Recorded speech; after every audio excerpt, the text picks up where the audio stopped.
ಜೈ ಶ್ರೀರಾಮ್, ಜೈ ಗುರುದೇವ.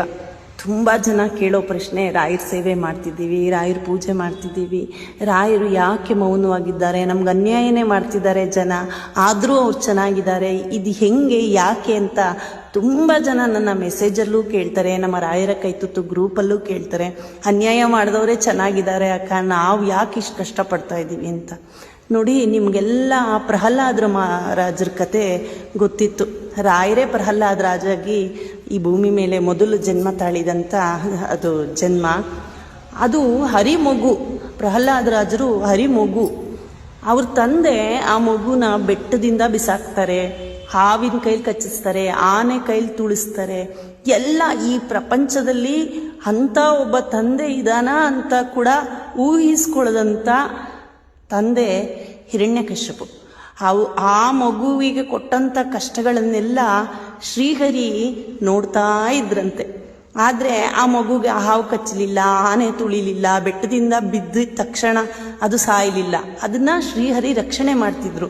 ಆದರೆ ಆ ತಕ್ಷಣನೇ ಬಂದು ಆ ಹಿರಣ್ಯಕಶ್ಯಪನ ವಧೆ ಮಾಡಿ ಆ ಮಗುನ ಕಾಪಾಡಿ ಸ್ವರ್ಗಕ್ಕೆ ಕರ್ಕೊಂಡೋಗಿಲ್ಲ.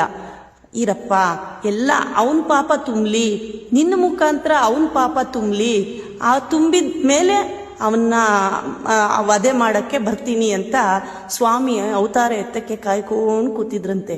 ಹಾಗೆ ರಾಯರ ಭಕ್ತರಿಗೆ ಯಾರೆಲ್ಲ ಕಷ್ಟ ಕೊಡ್ತಾರೆ, ನೋವು ಕೊಡ್ತಾರೆ, ಕಣ್ಣೀರು ಸುರಿಸಿ ಮಾಡ್ತಾರೆ, ದಯವಿಟ್ಟು ರಾಯರಿಲ್ಲ ಅಂತ ತಿಳ್ಕೊಬೇಡಿ.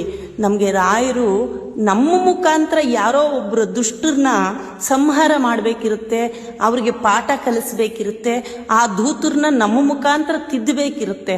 ಹಾಗಾಗಿ ರಾಯರು ಮೌನವಾಗಿರ್ತಾರೆ. ಯಾಕಂದ್ರೆ ನಿಮ್ಮ ಪರ ರಾಯರಿಲ್ಲ ಅಂತಲ್ಲ, ನಿಮ್ಮ ಕಣ್ಣೀರು ಹಾಕಿದ ತಕ್ಷಣನೇ ನಿಮ್ಗೆ ಅಂತರಂಗದಲ್ಲಿ ಕೂತ್ಕೊಂಡು ಸಮಾಧಾನ ಕೊಡ್ತಾರೆ, ನಿಮ್ಮ ಕೈಲಿ ಸೇವೆ ಮಾಡಿಸ್ಕೋತಾರೆ, ಪೂಜೆ ಮಾಡ್ತಾರೆ. ಆದರೆ ಪಾಪಿಗಳ ಪಾಪದ ಕೂಡ ಯಾವಾಗ ತುಂಬುತ್ತೆ ಹೇಳಿ? ಒಳ್ಳೆ ಸಜ್ಜನರನ್ನ ಬೈದಾಗ, ಅಥವಾ ಸಜ್ಜನರ ಕಣ್ಣಲ್ಲಿ ನೀರು ತಂದಾಗ, ಸಜ್ಜನರಿಗೆ ಅವಮಾನ ಮಾಡಿದಾಗ. ಈಗ ನೀವೇ ಹೇಳಿ, ನಮ್ಮ ಪರ ರಾಯರು ನಿಂತ್ಕೋತಾರ ಅಥವಾ ದುಷ್ಟರ ಪರ ರಾಯರು ನಿಂತ್ಕೋತಾರ? ಖಂಡಿತವಾಗ್ಲೂ ರಾಯರು ಸಜ್ಜನರ ಪರನೇ ನಿಂತ್ಕೊಳ್ಳೋದು. ಆದರೆ ಆ ದುರ್ಜನರ ಪಾಪದ ಕೂಡ ತುಂಬಲಿ ಅಂತ ಕಾಯ್ತಾ ಇರ್ತಾರೆ ಗುರುಗಳು. ಅವ್ರು ತುಂಬಿಸ್ಕೊಳ್ಳಿ ಬಿಡಿ, ಅದಕ್ಕೆ ನೀವು ಚಿಂತೆ ಮಾಡಬೇಡಿ, ಅಳಬೇಡಿ, ಯೋಚನೆ ಮಾಡಬೇಡಿ. ಸದಾ ಯಾರೇ ನೋವು ಕೊಟ್ರೂ